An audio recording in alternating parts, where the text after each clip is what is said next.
İnne, muhakkak, şüphesiz. Bismillahirrahmanirrahim. İnnallâhe ma'as-sabirin.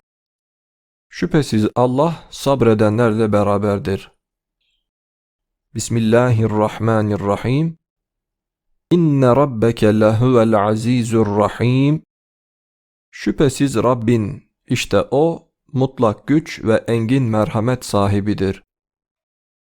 Bismillahirrahmanirrahim. İnnallâhe rabbi ve rabbukum fa'buduh. Şüphesiz Allah benim de Rabbimdir, sizin de Rabbinizdir, öyleyse ona kulluk edin. Bismillahirrahmanirrahim. İnnallâhe ya'lemu mâ yed'ûne min dûnihi min şey'. Allah onların kendisini bırakıp da ne türlü şeyleri yalvardıklarını şüphesiz bilmektedir.